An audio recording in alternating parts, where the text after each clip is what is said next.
Hey guys, welcome back to my channel. I hope you're doing great and we made it to May. I hope May is better. I hope things slowly start improving. A girl can dream, right? So today we're going to be making a Milkmaid top and I made it from this thrifted men's shirt. I got this for $5. It's in a size XXL and that color is gorgeous. And look at that Milkmaid top. Honey, I love this trend. I am here for it. I love the cuppy detail around the chest area. I love how it cinches in and snatches the waist. I am so here for this trend, and the fact that I made this from a $5 t-shirt has me patting myself on the back because this tops and dresses retail for like $40, $50, $30 is the cheapest I've seen. So if you want to get on the trend without wasting your money and contributing to fast fashion, let's thrift flip this t-shirt. So first things first, I'm going to mark the length that's going to be from my under boob to the bottom of my top. I went with 4.5 inches at first and then I changed my mind because I thought if she's a little short then that's going to be a problem. So I decided to add 1/2 inch and ended up with 5 inches instead, and that's what I'm correcting and marking on my t-shirt. Once you've marked off all your cute points and you're happy with them, you're going to draw a straight line across them to form a straight line with your ruler. That way everything is nice and even and no one knows you're forever alone, and that's why you make your own clothes in your basement crying with a lamp over your head. Okay, that was a bit too specific. Anyway, after doing this entire project, I realized maybe I should have cut out the pieces separately.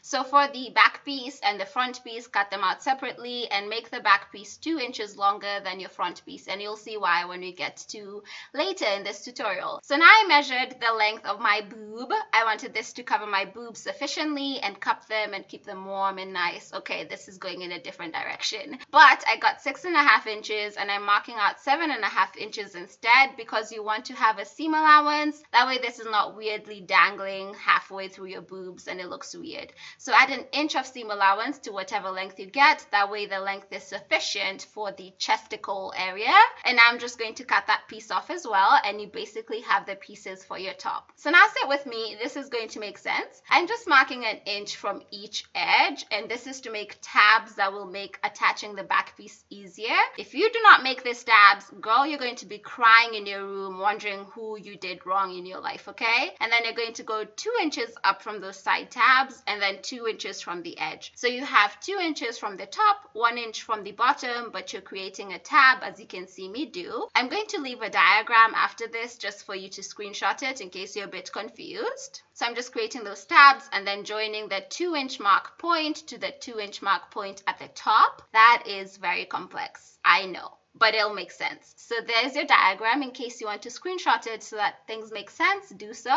And I'm just cutting out the pieces, and this is essentially a front piece that will create that Milkmaid ruffled, ruched kind of effect. So I just cut it out and now it's clear to see the tabs on the side. So those tiny tabs will make it easier for you to attach your back piece. Just trust me on this, you want to follow instructions. You don't want to end up in prison with a badly made top, okay? So I just marked the inside just to make sure I knew what was going on, and now you're just going to sew a basting stitch along both top edges. That way you can ruche everything up. So to sew a basting stitch, just set your stitch length to the longest length, -5, and you're just going to do a basic stitch. Make sure you have a lot of thread to pull on and just stitch as normal. Do not back stitch. In this case, if you back stitch, you will end up in prison and I'm going to snitch on you. So do not back stitch at the end and at the beginning because you want to be able to pull the threads. That way you can ruffle this piece up and get her in shape. So I just did my basic straight stitch. I was enjoying this. This is honestly so simple.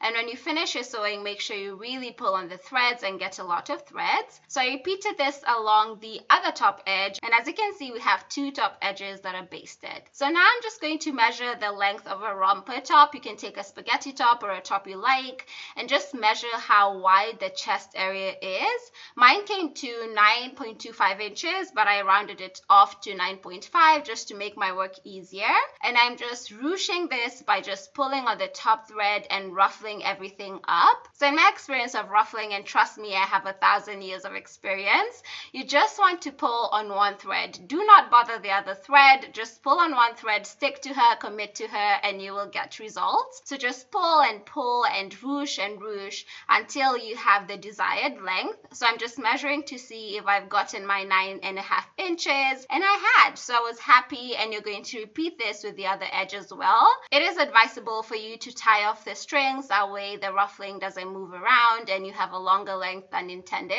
So I'm just tying off those ends just to make sure everyone's in check and the government is being listened to, okay? Someone needs to stand up for the government at this point. So I repeated the ruffling along the other top edge, and as you can see, we now have two top edges that are beautiful and ruffled.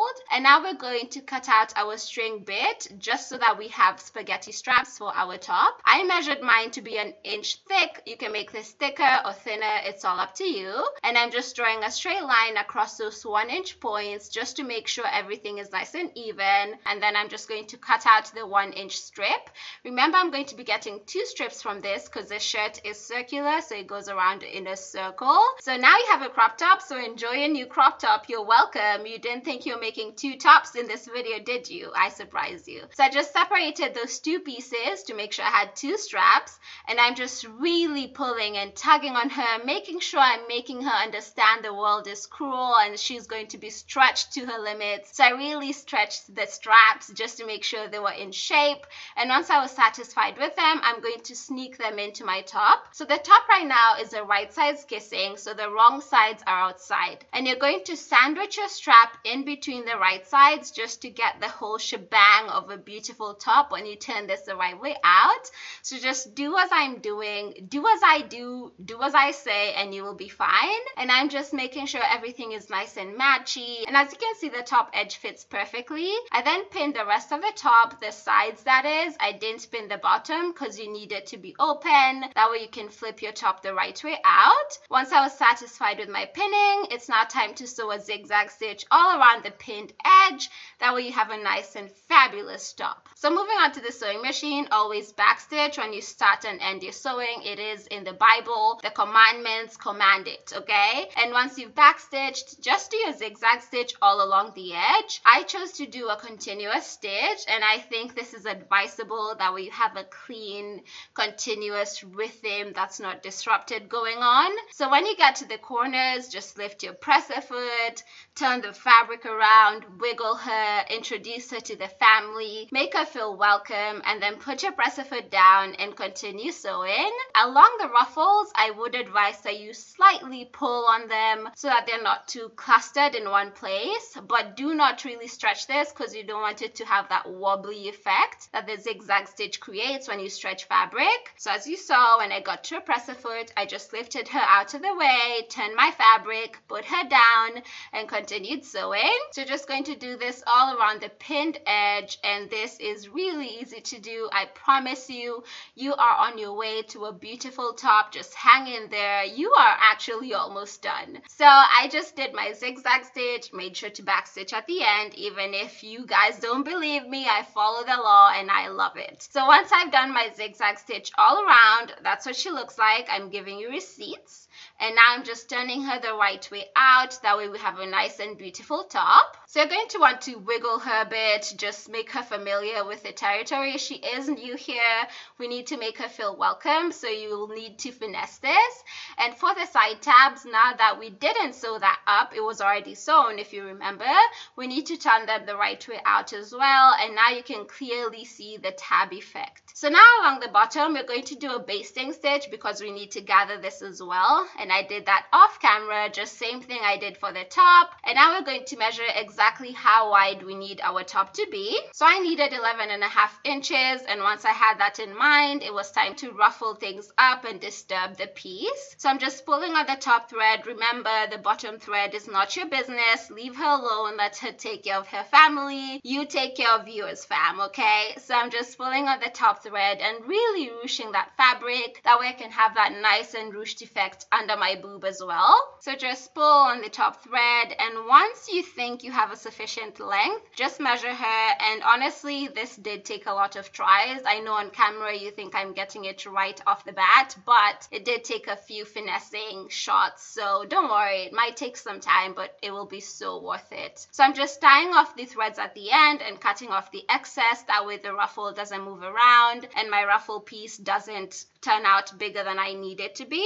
Once the excess thread was gotten rid of, you now have the top bit of your top. And now it's time to make the bottom bit so that she's cute and complete and it's actually a top. So remember the bottom piece you cut out at the beginning of the video? We're now going to split her into two, the back and the front. And now we're just going to work on the front piece, so get rid of the back piece, that way we can work on the front. And I'm just going to align this to my top bit just to attach them together and to ensure that their marriage is beautiful and starts off well. So all I'm doing is I'm pinning the two pieces right sides together, so the wrong side of the bottom piece is facing up and the right side is facing the right side of the ruched bit. So I'm just pinning this in place just to make sure when I'm sewing things don't move around and it's not hard to sew and my life is easier. I am all about making my life easier. I do not want the trials and tribulations that life has to offer, okay? So I'm okay with making my life easier. So I just flip this over so that it would be easier for me to sew and show you guys where I'm sewing. And I'm just going to do a zigzag stitch along that bottom edge to attach the bottom piece to the ruffled piece. So take out the pins as you sew. Pins can actually break your needle. Trust me, I learned this the hard way. And as you can see, I'm gently guiding the ruffled fabric, just making sure she's happy, she's satisfied, she's not asking for a divorce or anything. And when I felt the ruffle was a bit too much, I lifted my presser foot,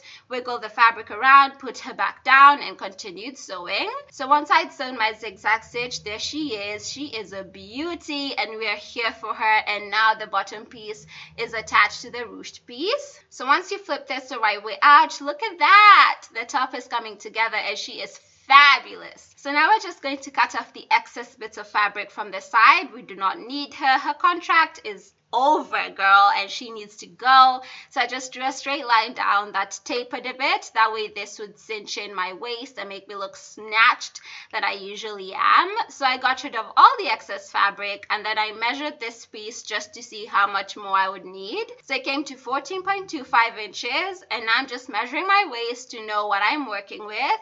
I was working with 27 inches. There's a receipt, girl, don't come for me. So with 27 inches, you're going to subtract the length you already have, so 14.25. I actually did 14.125, which was a mistake, but it's fine.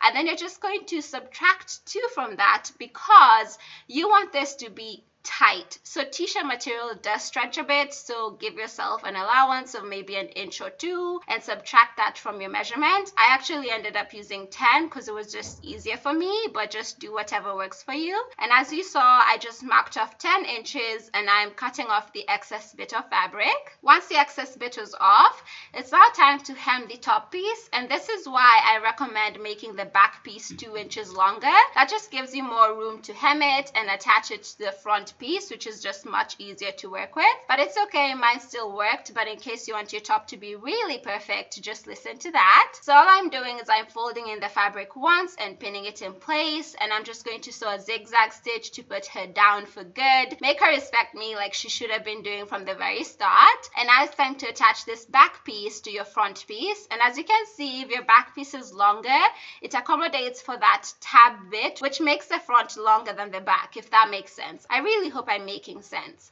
So all I'm doing is I'm pinning the two pieces together, and since my back piece was a bit shorter, I needed to stretch her a bit as I was sewing, which was fine. And moving on to my sewing machine, I just did a basic zigzag stitch on both sides to close up my top, and that's what that looked like. Once both sides are sewn up, I now have a complete top, and you're basically done with your top. You just need to attach the straps to the back. You can actually leave this as a halter piece, but I prefer to have a strappy piece, so it's just a matter of what you like. So I'm just marking 1.5 inches from the edge. This is how far my straps will be at the back. And I just marked the length of strap I needed and pinned it to this place and then sewed it in place. So I chose to hand sew this. I'm honestly the worst at hand sewing, but this strap is so thin, I felt like I would struggle at the sewing machine. So I decided to bite the bullet and just hand sew it. This did take me a hot minute because I had to make sure she was really attached and she wasn't going to divorce this top after a few days, okay? So I had to really go in and sew, and once I was satisfied with how securely attached she was, I cut off the excess thread and then cut off the excess bit of strap. That way I have a strap that fits me nice and comfortably. So I just measured the piece I cut off along the other strap to make sure the straps would be an even length. Cut off the excess bit of strap, and I'm going to repeat this on the other side and just attach this strap to the other side on the back, just to make sure we have the strap securely attached at the back as well. And once you've hand sewn your straps on, you are done. You now have your Milkmaid top, and she is looking good. She's looking gorgeous. This project is so easy, and I love how it turned out. The fact that we got 2 tops from a basic t-shirt is honestly the best. I love crop tops, and I love this Milkmaid top even better, so I really hope you guys try this DIY. I hope you found it helpful. I hope you're not confused in any of the steps. If you are, do comment in the section down below, and I'll be sure to answer your questions to the best of my ability. Anyway guys, that's it from me today. Thank you so much for watching. I hope you have a wonderful Saturday, and I hope you are watching some good shows. Please recommend some good Netflix shows for me or Amazon Prime shows, because your girl needs something to do. I am refusing to bake bread in this pandemic, so I'm going to watch shows until I can't watch anymore. So kindly leave some show suggestions down below. I will highly appreciate them, and I hope to see a beautiful face in my next video. Until then, stay healthy, stay safe, and remember to social distance. See you soon. Bye.